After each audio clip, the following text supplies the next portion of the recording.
On Farage tonight, an extraordinary FBI raid on Mar-a-Lago. Has Trump been wronged? Linton on ooze. That's where they were going to house lots of cross-channel migrants. Apparently, that isn't going to happen.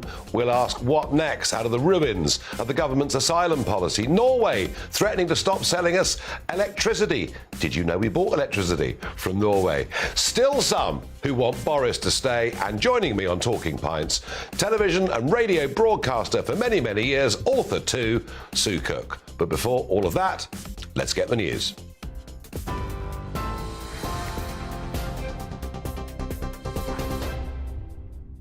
Thanks, Nigel. I'm Ray Addison in the GB Newsroom.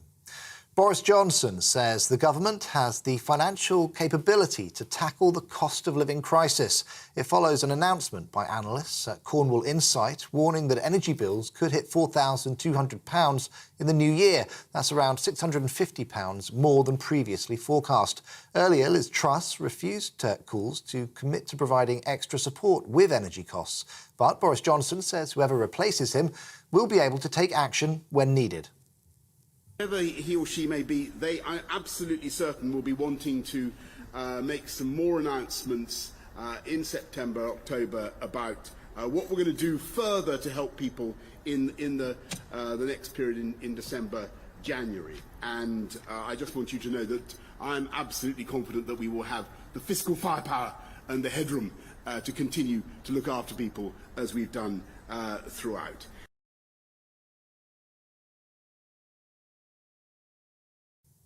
Labour's deputy leader, Angela Rayner, is criticising Boris Johnson for not taking further action over the rising cost of living. She says he must introduce new measures now.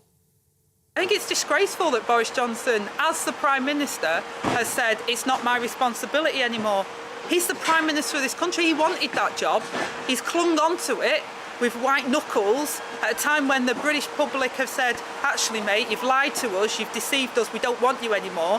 He's carried on, and he said he needed to carry on until September. Well, where are you? How dare you let people down when they need you so much? More than 115,000 Royal Mail workers are set to strike on 4 days in the coming weeks in a dispute over pay. The Communication Workers Union says it'll be the biggest strike of the summer so far. The industrial action is scheduled to take place on the 26th and 31st of this month and the 8th and 9th of September. Neighbours of a little girl killed by an explosion in South London are demanding answers from their gas company. The blast tore through the terraced house yesterday morning in Thornton Heath. 3 others are fighting for their lives in hospital. Residents say they reported smelling gas for at least 2 weeks before the home blew up. The Southern Gas Network says it's trying to find out what happened. Thames Water plans to announce a hosepipe ban in the coming weeks. 2 other companies have already imposed bans as a result of the prolonged dry weather. With temperatures expected to reach the mid-30s, the Met Office has issued a 4-day amber warning for extreme heat across parts of England and Wales from Thursday. A heat health alert is also in place. Vulnerable people are being warned they could be adversely affected by the warm conditions. On TV, online and on DAB+ radio, this, of course, GB News. Now, back to Nigel Farage.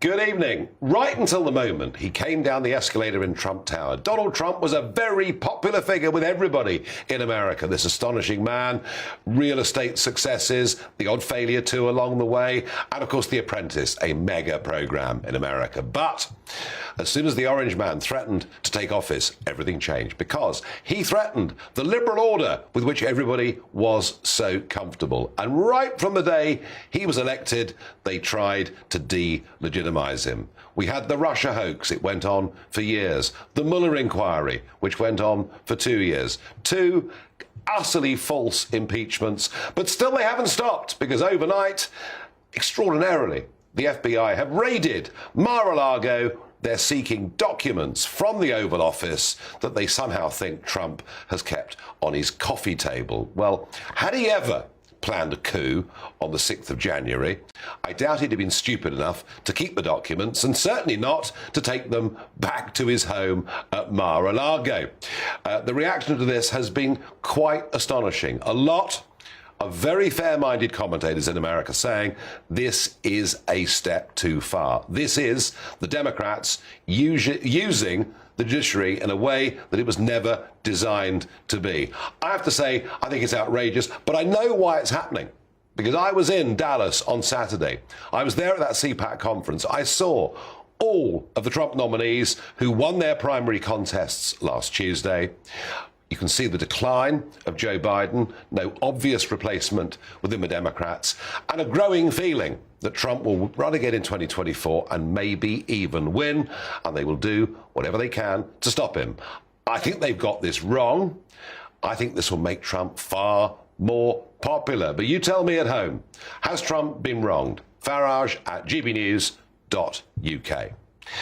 Now, Linton on Ouse, the old RAF site. Do you remember standing up at Lid Airport, the big speech? He and Priti Patel were going to solve the migrant crisis. Thousands will be flown off to Rwanda. Others will be housed at Linton on Ouse rather than going into hotels all over the country at a cost of £5 million a night. And the Royal Navy would patrol the English Channel to stop the boats from coming. Well, a few short months later, it's all in ruins because no one's gone to Rwanda.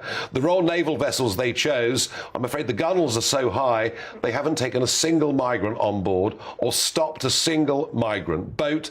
And now we're here today, Linton on Ouse will not be used. Well, Mark White, our Home and Security Editor, you've been up to Linton on Ouse. You saw the level, I think, of local opposition to it ever being there in the first place. Well, they are delighted, of course. They were very fearful of the possibility of 1,200 young men going into that village of only about 500 people, Nigel. The RAF base is right next to the village. So some real concern that these people, of course, would have been free to wander around the village. There's only one shop, no other amenities there.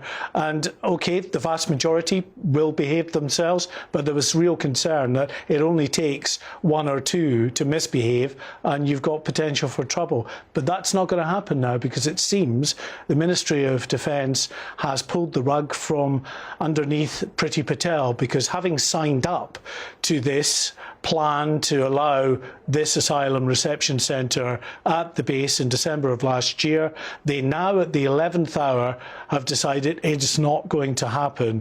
And of course the first of these asylum seekers, I'm told, were due to move in next month. And of course Sunak and Truss, as potential prime ministers, have both said they didn't support Linton on Ouse. So I guess, in a sense, both the Home Office and the MOD had to comply. But here's the point. 18,500 have come so far this year. It would appear the pace of those coming has quickened considerably over the course of the last month. Hey, they've got to go somewhere unless we start a different policy and send people back. Yeah, weather is going to get a bit better later in the week. I think we could, in the space of a week, be up nearer 20,000 who've crossed the channel since the beginning of the year. I was there at Lid Airport in April, Nigel, when this big fanfare, Boris Johnson announcing this three-pronged approach, the Royal Navy taking over command and control, thousands going off to Rwanda, and of course Linton on Ouse. Well, Rwanda is mired, as we know, in legal challenges. Linton on Ouse isn't happening. The Royal Navy are there, but as you say, being pretty ineffectual in terms of being able to pick up. But they do get to tow in the empty boats once Border Force have picked off the passengers. I mean, you can't believe this. It's very efficient. The problem now that the Home Office have, and it is a real problem, is that they can't just summon up somewhere else like Linton on Ouse. As painful as it was to contemplate for the villagers up there, something had to be done significantly to try to stop the use of, it was 30,000 hotel rooms every single day for asylum seekers. When we did a report revealing that 2.5 months ago, we didn't realise another 10,000 would cross the channel in the interim. So these people require accommodation as well. It's a growing crisis. Where do you put them? You can't keep paying out more than £5 million a day. This was the solution. These big bases with the ready-made accommodation, put them in, and it's going to cost a lot less. You can manage it better with all the facilities there. But it's highly controversial because no one wants it. And of course, when the Napier barracks in Folkestone were used, they set fire to it. The migrants set fire to it. So it's not going away. Would it be fair of me to say that the lid declaration that we got from Boris Johnson, supported by Priti Patel, that all of those policies that were laid out are in ruins? Absolutely. They are in tatters. They really are. There is no doubt about it, because Linton's not happening. As I say, Rwanda isn't happening anytime soon unless the future Prime Minister, whichever one that turns out to be, decides that we're going to come out of the ECHR, then it's still going to get challenged in the courts. So they will be frustrated at every turn. I think they will. Well, Hambleton District Council and their leader, Councillor Mark Robson, will be delighted at this news. There'll be some celebrations going on in Linton on Ouse tonight, but the problem doesn't go away. Now, Mark White is still with me. Mark, I talked at the top of the programme about this raid on Mar-a-Lago that happened, and I think already there are Democrats beginning to fear this may look very, very bad to fair-minded people. Were the White House involved in this decision? Nigel, they are saying publicly no, but I think it's inconceivable that the FBI would go, even if it was the Attorney General who'd signed off on it, would go ahead with this without sanction from the Biden White House. This is a former president. This is unprecedented. It's never happened before that law enforcement have raided a former president's home. They've done that on this occasion. Interestingly, Mike Pence, former vice president, is calling on Merrick Garland, the Attorney General, to account for why this has taken place. Others are calling for the director of the FBI to share what the intelligence was. What was it that they were looking for that was so important that you decide to take the very grave step of raiding a former president's home? Quite extraordinary. Well, let's cross over to the USA. We're joined by Michael Graham, who is the managing editor of Inside Sources, a DC-based media company which provides news and opinion content to over 200 newspapers across the USA. Michael, thank you very much indeed for joining us over here in London. We are, I have to say, somewhat bewildered. I mean, nothing like this, surely, has ever happened before. It's certainly historic, and it caught people's attention. But when you said earlier that there's no way that this Biden administration would do something this high profile without the president signing off, because that's just too stupid to imagine, I would remind you that no one ever went broke underestimating the intelligence of President Joe Biden. So I just don't know.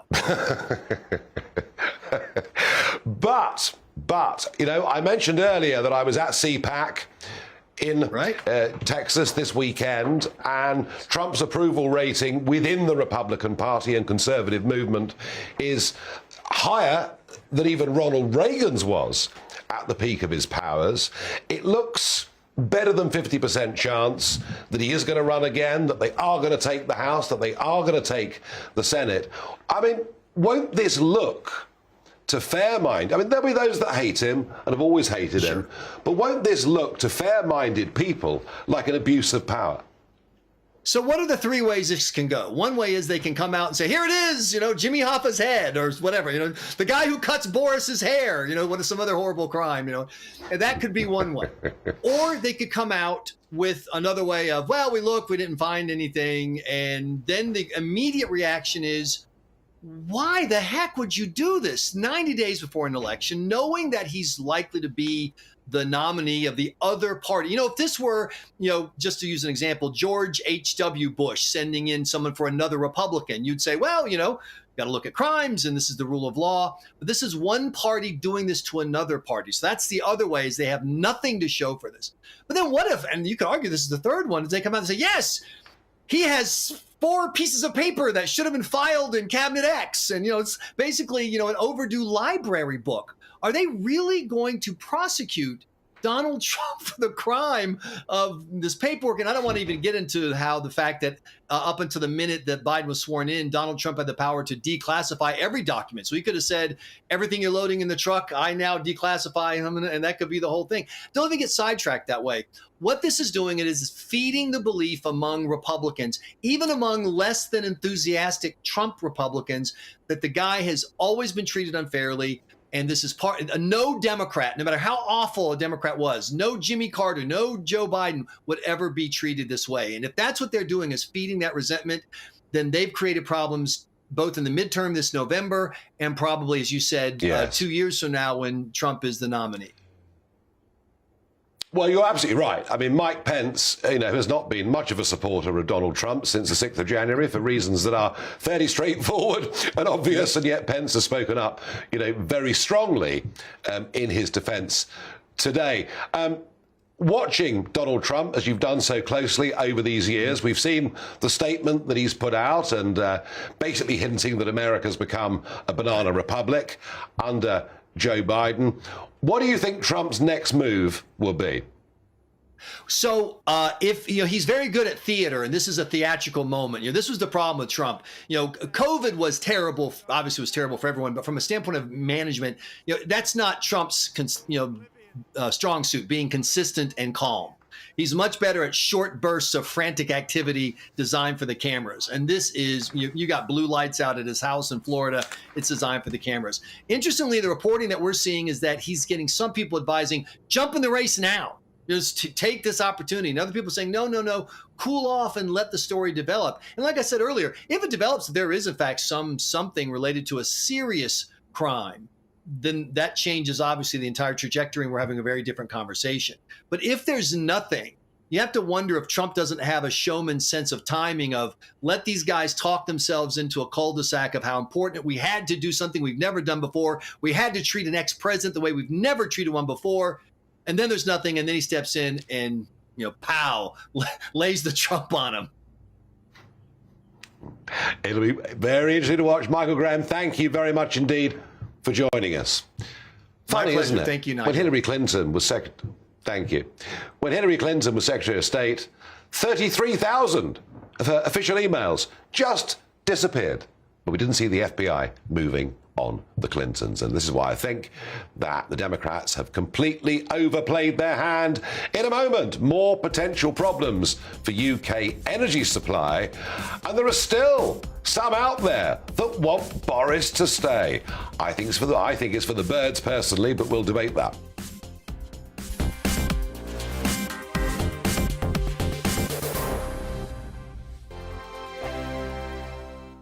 Join my show Farage, 7 p.m. till 8 p.m. Monday through Thursday. And there you will get opinion, analysis, debate, and I'll cover stories that nobody else dares to touch.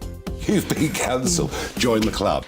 Oh, my goodness me. And then for the last 15 minutes, talking pints. We're over a drink. We have a civilized conversation with someone. We very often disagree, but we do it in a grown-up way. Come and join me on Farage.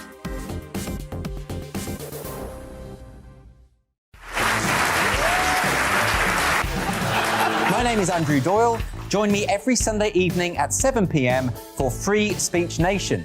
This is a show where we address current affairs and news stories of the week with the help of two wonderful comedian panelists. I brought in comics because I want to give it a lighter edge, and also they work for less. See you there.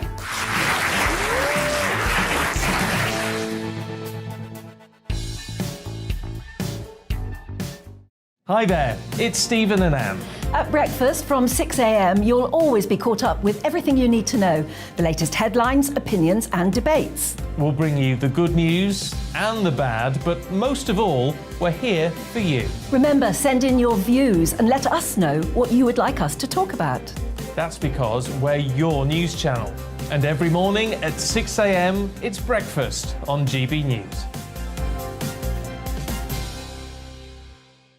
I'm Dan Wootton. Join me Monday to Thursday from 9 to 11 for the feistiest and most fun news debate on TV, where free speech reigns. I'll bring you a sharp take on the day's biggest stories, bombshell newsmaker interviews, and A-list guests. And I guarantee you, no spin, no bias, no censorship, and no reason to go to bed. That's Dan Wootton Tonight, Monday to Thursdays from 9 on GB News. As the race for number 10 intensifies, we are giving you the chance to get to know our next Prime Minister. We've invited the two candidates to meet you, the GB News viewers, and let you put your questions to them. Head directly to gbnews.uk or send me your questions to questions@gbnews.uk. Join Alistair Stewart for the People's Forum with Liz Truss. Tomorrow at 5, only on GB News, the People's Channel.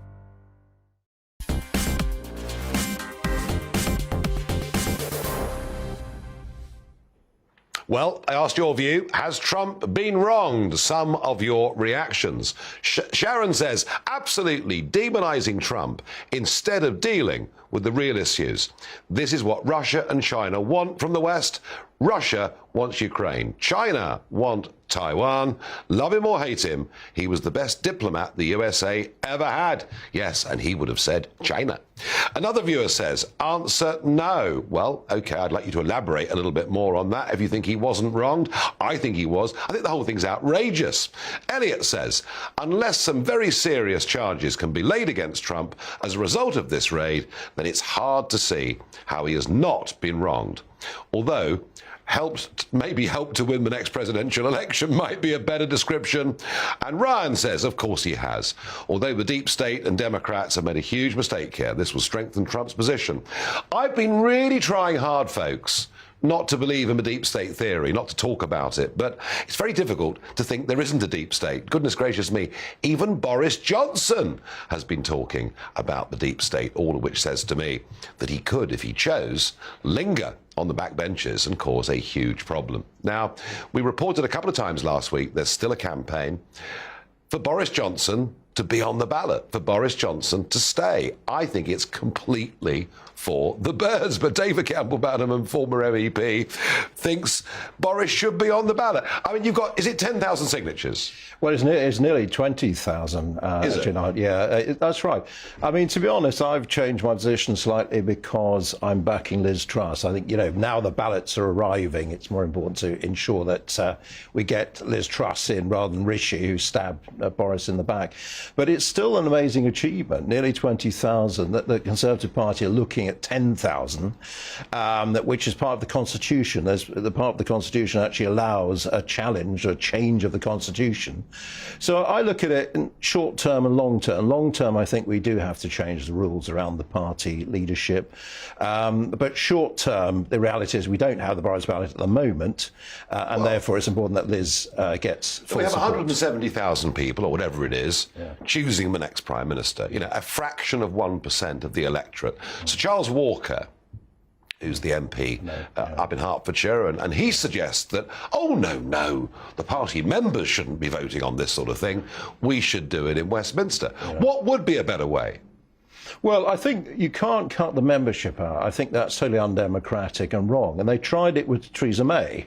She was anointed, and look what happened. She fell apart when it actually came to the election, the worst possible moment, and we nearly got Corbyn as Prime Minister. So don't cut the membership out. I mean, there's even talk now of abandoning hustings and forcing Rishi to concede. Well, I don't believe in that. The members have to see. But isn't the problem that we're now expected, I mean, it's almost unbelievable, to wait until the 5th of September. And we have an impending economic crisis, and you can, choose how severe you think it is, but it may well be an emergency. If we're going to wait till the 5th of September for a new Prime Minister, who then puts into place with a new Chancellor a budget, by the time this is all sorted out, and there's a budget in the middle of October, you may well find that people are so hard up they'll never forgive the Conservative Party. I think the scale of the challenges we face are very, very scary, to be honest, Nigel. I remember I liked going out in the 70s, personally. Maybe as a result of Boris Johnson marrying Carrie and bringing in the Goldsmith family and deciding to build wind turbines everywhere, they might go out again. Well, I personally think we've got to pause net zero until actually India and China stop building coal-fired power stations, which we're getting rid of, and that's creating a problem. I hear what you're saying. I think, look, government carries on. Liz Truss is still Foreign Secretary. She's still making decisions as Foreign Secretary right in the middle of this leadership contest.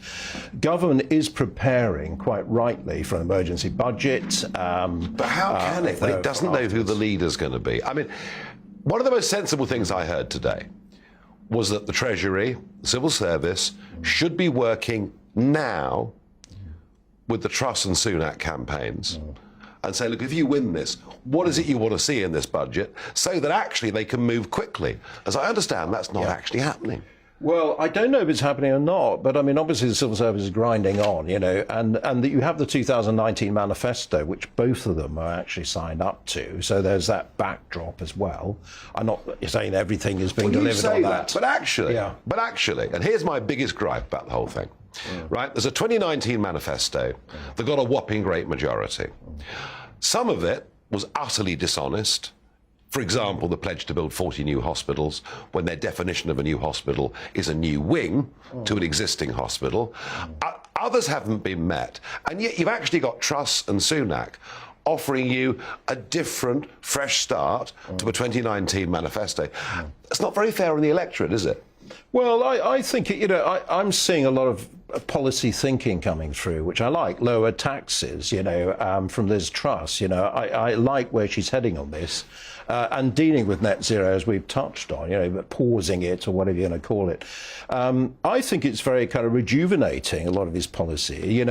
I think Boris was a great leader, but some policy ideas needed, to be challenged and to be taken forward. So I think it's actually very positive, but I take your point. There's a massive challenge ahead. And we've just been looking about the Lindenau News, as a final quick point. The Lindenau News decision, that isn't going to happen. Rwanda isn't happening and won't for many, many months to come, if at all. The Royal Navy strategy has been a disaster. Frankly, when it comes to dealing with illegal immigration, the government's been a disaster. Well, I think you and I know that it's the European Court of Human Rights as a problem, the Human Rights Act that Tony Blair brought in, and that must be addressed. And Dominic Raab was actually addressing that in legislation. And I think, to be honest, until we actually sort that out, then we're going to have problems with lefty lawyers, pulling people off because planes. We didn't do Brexit properly. Well, it's the next stage, isn't it? Because, of course, it's not part of the EU, as well we know. We used to look at it across the European Parliament. Yeah, that's right. But I think, Suella Braverman said some very good things about that during this leadership contest. I have to tell you, I think the Conservative Party is in more trouble than it really understands. But I love your optimism, which is very, very important, and thank you for joining us. Now, power has been a theme that we've returned to again and again and again, and one of my biggest criticisms has been, of course, that Boris Johnson wanted to turn us into the Saudi Arabia of wind, which is terrific when it's blowing at a force 5 or a force 6.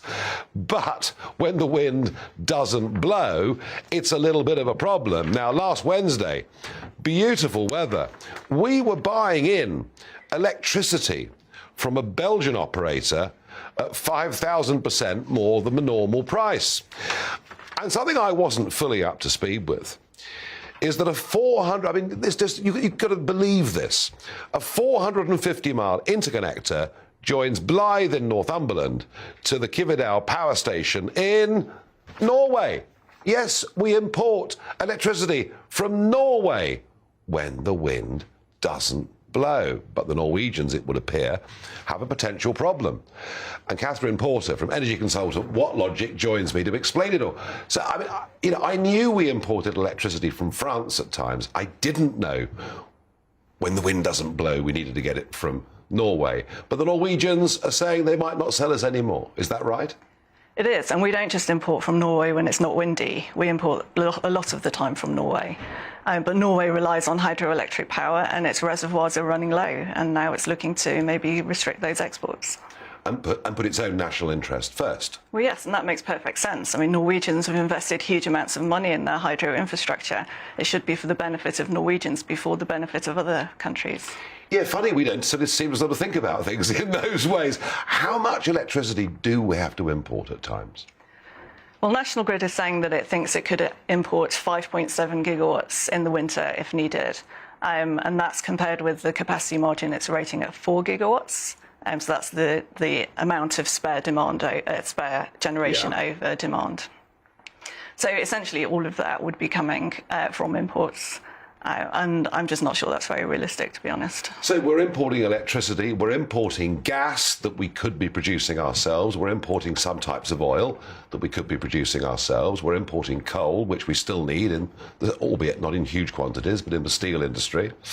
We import wood to burn in Madrax power station. I mean, does nobody in this industry or in this sphere think that becoming energy independent would be a good thing?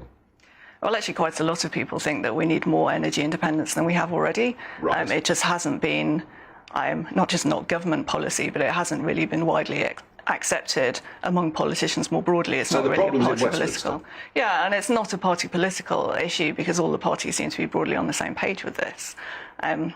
They want to see lots of imports. They think imports are, a good thing across the board, and they can be, but specifically with electricity, we haven't been using them appropriately. And with the Norwegian situation, it's because their electricity can run out. So it's not, we won't run out of wind. It might not be windy, but using wind today doesn't mean we can't use it tomorrow. But in Norway, if they use the water up today, then that's it until it rains or the snow melts. Yeah, no, I mean, the wind turbine can work tomorrow and can work the next year, but if we get a fortnight, I mean, just looking at the weather map before this programme came on, there is a very, very big high pressure, a 1976 style high pressure building over the UK. For many parts of the UK, there may be no wind at all for the next week or more. Have we become over-dependent on wind energy? We've replaced too much conventional generation with wind without properly thinking about what happens when it isn't windy. And even the way National Grid does all its analyses, it looks at average generation and not generation when it's not windy. And that's when we have the vulnerability. And in the past, people used to say, well, it'll always be windy somewhere. But we've been learning that that's not true. And September last year, for example, there was low wind for 3 weeks across all of Northern Europe. And so if you have low wind in Britain and Germany at the same time, and we're both trying to import, then it's almost as if the sum of the demand is bigger than the sum of generation that's available. And looking at the Conservative leadership contest, the next Prime Minister who will, chart the course for the next couple of years, do you see anything in the positions of both candidates that will change things fundamentally? Not really, not at the moment, no. And I think we need some radical change. We need some urgent actions this winter to try and do the best that we can. Obviously, the options are limited. We need to really progress with nuclear in the medium term and just make better technology choices. These reactors that the French are trying to build, they just don't know how to deliver them. And there are other alternatives. The technology that was proposed for Anglesey, those types of reactors were built in under 5 years in Japan. Wow. So why are we not doing that? So it can be done. Exactly. Interesting. Catherine Porter, thank you very much indeed for joining us. You see, I knew we'd put too much dependence on wind. And goodness me, it comes back to us every day. Now, my What the Farage moment is the President of the United States of America, the most powerful man in the world. Let's have a look at him yesterday trying to put his jacket on. It really is quite an extraordinary picture. So here he is. And all right, we can start off by being nice and say that he's outside a helicopter and it's windy. But as the next few seconds go by, it gets ever so slightly agonising. So Jill Biden comes in to try to help. So she's managed to get his left arm in the sleeve, but it's not going really very well, as you can see. And, oh, well, he's sort of half got it on, but it's looking a bit of a mess. And he's walking out towards the camera. And, oh dear, he's dropped something on the floor. He has to pick that up. The glasses have gone down. And it is just a complete shambles. But perhaps even worse than that, here he is on the lawn of the White House with Chuck Schumer, who, of course, is the leader of the Democrats in the Senate, and it's a presentation. So Schumer shakes the president's hands, goes to the other three people on the platform, and Joe Biden forgets that he just 10 seconds before had shaken Schumer's hand. It is a complete and utter embarrassment that this man is leader of the free world. Now, the BBC You know, and obviously I've been very critical of the BBC over the years, but there are some things the BBC does magnificently well, and one of them happens every Saturday afternoon at 5 o'clock, and it's been going on for 70 years. And if I'm in the car at 5 o'clock on a Saturday afternoon, absolutely I tune in to Radio 5 Live to get the weekly football result. And it's done beautifully. It was done for years by James Alexander Gordon. He did it for decades. And this is what listeners got.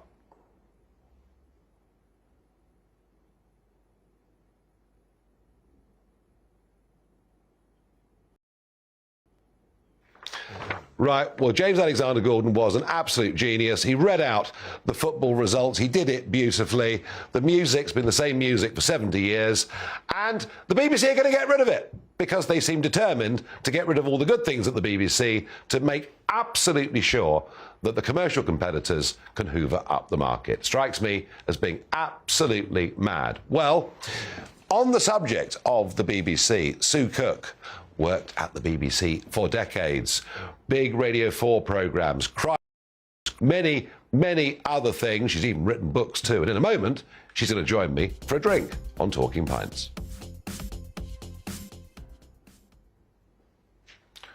What the hell happened to that content?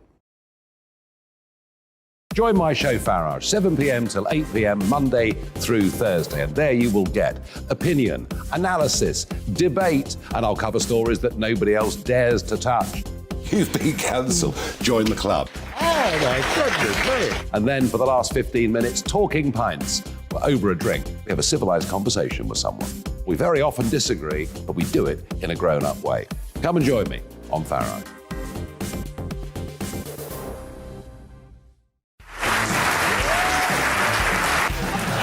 My name is Andrew Doyle. Join me every Sunday evening at 7 p.m. for Free Speech Nation. This is a show where we address current affairs and news stories of the week with the help of two wonderful comedian panellists. I brought in comics because I want to give it a lighter edge, and also they work for less.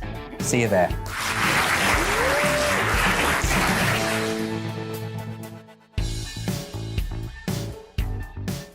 Hi there, it's Stephen and Anne.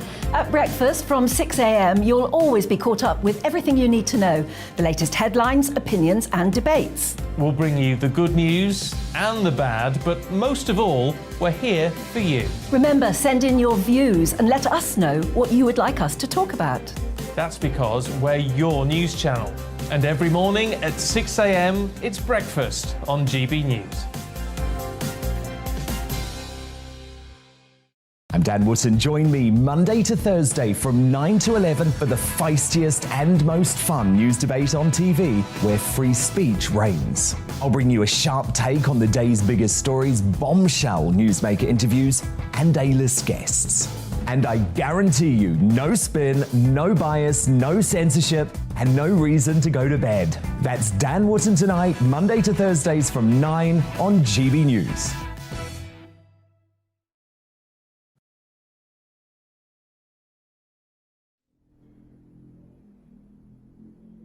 Well, it is time for Talking Pints, which, of course, as you well know, is my favourite time of the day. And I'm joined by, well, what do I call you? A veteran broadcaster, author. I mean that very nicely. Sue Cook, welcome to the programme. Very nice. Nice glass of rosé. To see it. Very good. And she does watch the show. So there you are. We must be getting something right. Now, 1974, you start broadcasting, the birth of commercial radio. It was terribly exciting. Yeah, it really was, yes. Because before that, I mean, radio outside the BBC was ships in the North Sea, wasn't it? That's right, yeah. And being buzzed by aircraft and things. And yeah, it was pirate. Yeah, pirate radio. And illegal. Suddenly, illegal. Under the pillow, fading in and out. Yeah, no, well, I used to listen to it. And then you get poached by the BBC, and suddenly, within a very short space of time, you know, you are doing very, very big programmes. I could hardly believe it. That's the last thing I ever thought I'd be doing as a broadcaster. I was quite quiet, really? Not very extrovert, shy, you know. My family were amazed. That's Susan on the television. I can't believe that's my Auntie Irene used to say. But you did a mixture over all these long years of radio, of television. Yeah. What I found really interesting was, you know, here we were, the mid-1970s, And what do we have? Inflation, very high. Interest rates rising very rapidly. Cost of living crisis. People's savings evaporating. Slightly familiar. Before their very eyes, and here we are, many years on. But for many, many people, they've never seen this before. For many, many people, you know, anybody under 50 has got no memories of any of this stuff happening. Did you feel, you know, doing what you did, that you were able to help people through that period? I think that was what motivated me, was feeling useful, you know, doing something. I mean, things would go up a penny, 2 pennies, 5 pennies of pence a day. Yep. And it meant a lot to people, you know. A jar of coffee would be suddenly 5 pence more than it was yesterday. And, you know, you could actually save a lot of money by buying different vegetables or different fruit and different fish. I used to have to go, when I was at Capital, they started this Super Savers idea. And I had to go to Billingsgate, and I had to get up at 4 in the morning. Yep. And I went to Billingsgate and looked and see what catches were coming off the boats and what seemed to be a good catch. Mackerel was suddenly loads of mackerel, so that was going to be a good buy, or loads of coley or something. And then I went on to Covent Garden, which it was then, for the veg market. Luckily, they were all reasonably close together, and see what things were coming in from the lorries and the planes and things there. And then I'd go on to Smithfield, the meat market, which was my least favourite, really, and then find out what seemed to be good there. So I got up at 4 in the morning for the first 4 days.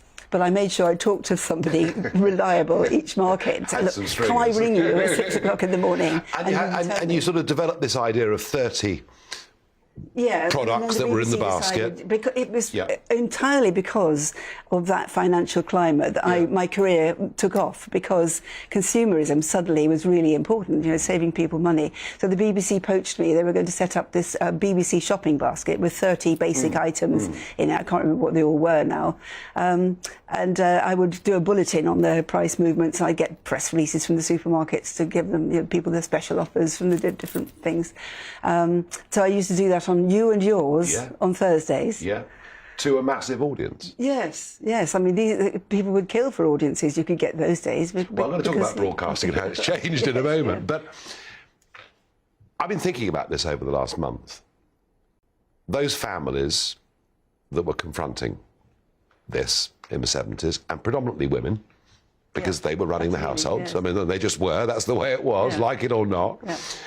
But these were women who had lived through at least one war, and in many cases 2. They were used to hardship. They were used to rationing. Yeah, that's true. Yeah. And they pretty much just got on with it. Absolutely. You kept breathing. You kept carrying on, and you know. People cut back, and I know people moaned about it. But this is coming as a heck of a shock today, isn't it? Because I can't really remember, but even in those days, fridges were reasonably new, weren't they? I don't think people had massive fridges and freezers. So people did cook fresh vegetables. You know, my mother, I seem to remember, would go shopping 2 or 3 or 4 times a week. I'd get sent down with a little list of 3 pounds of potatoes, 2 pounds of carrots, whatever. And there would be fresh food on the table, which is much cheaper than buying processed food and things, everything from supermarkets. Everything was little local shops. I just think there are a lot of people today less well equipped to deal with hardship and very, very difficult situations. You know, now obviously you went on. I mean, you know, one of the ultimate big programs you did was Crime Watch, which became just massive, didn't it? Yes, I was a bit nervous about it to start with, because I'd been doing a programme called Out of Court for BBC Two, where we were talking about miscarriages of justice and where the police had behaved badly and where judges had been idiots, and you know the legal system was ludicrous. And then you swapped sides. I swapped sides. So the joke was that I'd be sort of letting people out on Out of Court and then putting them back in jail on Crime Watch. Why was Crime Watch so huge?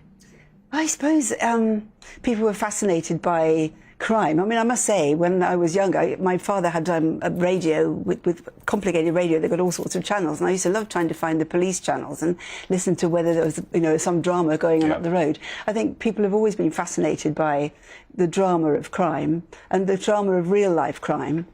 And in those days, we made it very real. We didn't have music, and we didn't fabricate dialogue that might have happened in the reconstructions. It was just a straight mid close-up where you told people the straight story of what had happened. No adjectives. I never wanted to sort of build it up into something dramatic, but I think less is more. If you start adding adjectives, you know, you begin to think, well, maybe they need to exaggerate. So, and also I was worried about violence and normalising violent crime. So I really sort of held it back. And I think it worked. Well, it did work. But all those years, you're broadcasting. Big radio shows, big TV shows, big audiences. Which of the mediums did you prefer? Radio, I think. Radio. Although the nice thing about television is the team. I really loved working as a team. Everybody's got their role, and it wouldn't happen without any of the individual people there. Not quite such big teams these days as they used to be. Every camera had at least 2 people on them, and there were floor managers and assistant floor managers. It was a whole crowd of people, whereas this is a bit more minimal now. So I did enjoy that aspect. But there's something very nice about radio and being direct, and you're talking to one person. That was the Terry Wogan thing, wasn't it? That when Terry Wogan was asked on one of the chat shows about this huge 8 million audience or whatever it was, he was like, "How big's your audience, Terry?" And he said, "1 person." I didn't see that, but that's and he felt he was talking to 1 person. Well, what we're trying to do here at GB News hasn't really been done before, because this is television, but it's going out as you and I speak on DAB radio in people's cars as well. And it's live, and you feel you are talking to people now, which I love. Yeah, so when I showed the pictures of Sleepy Joe unable to get his jacket on, and then not remembering he'd just shaken Chuck Schumer's hand, I sort of talked over it, trying to do both at the same time.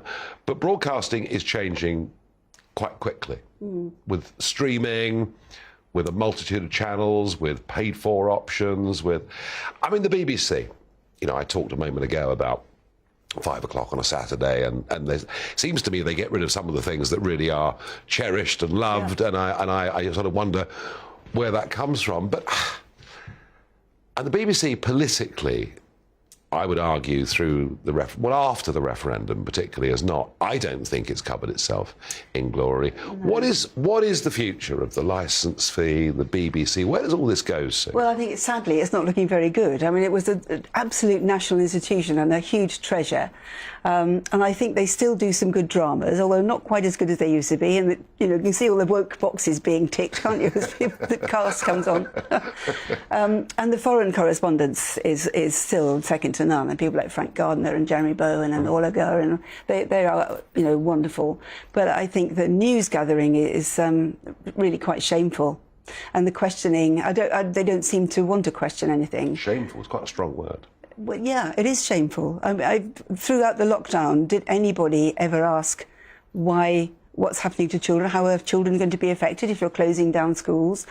How are university students going to be affected if you're shutting down all the universities? What are these people going to do? Kids wandering around the streets. Have you not thought about?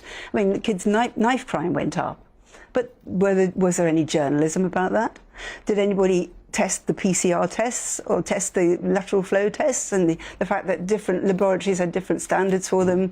And, we were basing all our policy on that, and it was very unreliable. Where was the BBC, for goodness sake? In my day, we'd have been out there. We'd have done investigations and found out the truth, but they didn't seem to want to do that. They were so frightened about being contra to the narrative, and maybe, the only thing that mattered was COVID, people not getting COVID if possible, which was never going to happen. I think a virus does what a virus does, and in the end. Wears itself out and mutates and changes. Right. No. That is a very strong criticism of it. So, of all these new channels, are we going to finish up, do you think, having to pay for everything we watch, or will it be a hybrid of free-to-air? Where are we going with all this? I don't know. I think it might have to be a hybrid. It is a shame, because the BBC's licence fee is £159, I think, isn't it? Which is incredibly cheap. I looked at my Sky subscription the other day. It's £80 a month. Yes.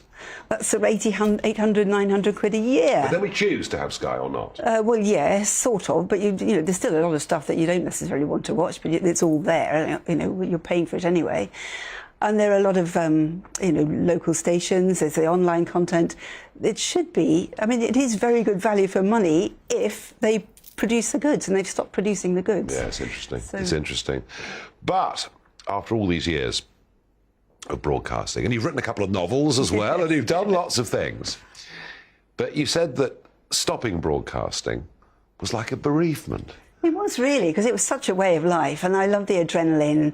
And as I say, everything I did, really, nearly everything I did was live. And I'm a bit dreamy, so I can, start to gaze off into space if I'm not careful. But if it's a live programme, your adrenaline's flowing, and there you are. And I used to have the earpiece, and you sort of feel for the time you're on air, you're in charge. Everybody's depending on you. All these people have worked to produce the content, and you've got to present it. And it's a privilege. You miss it? I do miss it. Yeah. Yes, I do miss it. Who was the best person you worked with? Oh, that's a difficult one. Michael Aspel was wonderful and capital. Lovely, generous-hearted person. David Jessel was a lovely writer. Worked with him on Out of Court. Terry Wogan was a terrific laugh, great fun, and much missed. Really, he made Children in Need. It's not the same now. So, yeah, it's all those three, I think. You worked with some fantastic people. Yes. I mean, you really, really did. So what happens next then, Sue Cook? Because, you are... I read that your grandmother lived to 107. Is That's that right, yes. 107? Yeah. I mean, and my mother will be 103 on the 30th of August. Right. So we had a 102-year-old man in here the other day, and he was a Omaha Beach veteran. He was with it. So centenarians, the female side of the family. Yes. So there could be a lot of Sue Cook left, a lot of living to do. You set the bar rather high, I think. So, given that you may well have decades more, well, what next for Sue Cook? Oh, I don't know, maybe something, everything's in my life's been a lily pad coming along. I'm paddling along, and suddenly there's a lily pad comes, you step onto that, and you think, I don't know where I'm going to go next, and another lily pad comes along, and you step onto that. So I don't know what the next lily pad will be, but, I've got my mother to look after, who's 103, as I say, and I've got a grandchild, hopefully a few more coming down the line one day. And was all of this really an accident? Yes. Are you really telling me that you've had this stellar career in broadcasting and none of it was ever planned? I always wanted to do well. I always wanted to have a good reputation. I wanted to do something well. I wanted, when I was a girl guide, I had an arm full of badges, and at school I did all the O-levels I could manage to do. I do like achieving things, but I never thought I'd be a broadcaster. And advice to young people getting into broadcasting? Bring something to the table. Don't do a media course. Don't do a media Because that's what everyone thinks they need to do. Yeah, do something completely different and bring it to the table. That's my advice. But you know what? I reckon that's good advice for politicians too. Do something different. Absolutely. Don't just do a PPE degree. Sue Cook, absolute pleasure to have you on Talking Pints. Thank you very much.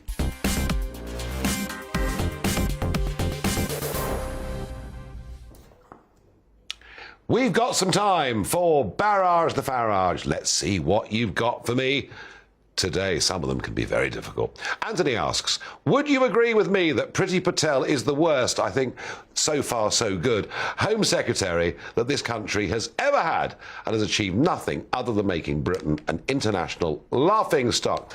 Anthony, the worst of this is if you're in government and you keep over-promising and under-delivering, I think that's terrible and it lets people down. And that big declaration at Lyd Airport, and rather than letting Priti do it, Boris stole it.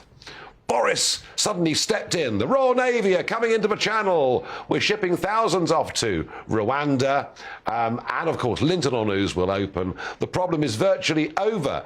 And today we know the whole thing lies in tatters and lies in ruins. And Priti Patel, ever since 2019, has made a series of promises that she simply hasn't kept. I don't think it's just all her fault. I suspect that she's been up against a civil service that never, ever wanted her to succeed. But her record, I'm sorry to say, because I do like her personally, but her record is lamentable. Mary asks, is your suntan real or painted on? I am not the modern-day incarnation of Robert Kilroy Silk in any way I can assure you.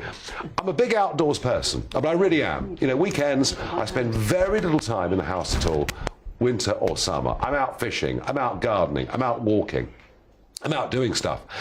And the weather this summer has been truly incredible. Now, actually, I've been looking paler on screen than I really am because the sort of powder anti-shine makeup, when I take it off, I look even browner than I look to you today. I can assure you it is not fake tan. I can assure you I have never, ever been on a sunbed in the whole of my life. But thank you for the question. Finally, Michael asks me, Why does our country always seem to be caught unawares when any severe climate incident occurs? Rain, cold, heat, drought. They always seem to catch us off guard. I think moaning about the weather, the railway's not working properly, it's almost a national sport and a national tradition. It does frustrate us, but I think it's ever been thus. I think it always will. You know, Britain has actually got the best climate of any country on the planet. We've just got the worst weather. So I don't think any of that should worry us too very, very much. Well, thank you very much indeed for being with us today. Astonishing scenes at Mar-a-Lago last night. Worrying scenes, I think, for US democracy and perhaps potentially even quite worrying for the harmony of US society. But that is how mad the hard left are on stopping Donald Trump's agenda. With that, I'll hand you over to Mark Stein. Yeah, you're absolutely right on that. It's not the idea of Boris Johnson ordering a raid on Keir Starmer's home. It's not a thing that a free society should be doing, Nigel. Great show as always. He's not telling the truth, though, about that fake tan stuff. I came in early. He's like on the slab for 4 hours to get it like that. It's Don't just listen to a word of it. Okay, we won't be discussing that for the full hour, but we will pick up where Nigel left off on the situation at Mar-a-Lago with Michelle Bachmann, former presidential candidate and congresswoman, and we will have some more on the Linton-on-Ouse stuff with Olga Mathias, who was a big part of the story up there. Lots of other things all to come, but first, the weather. We'll see in a bit.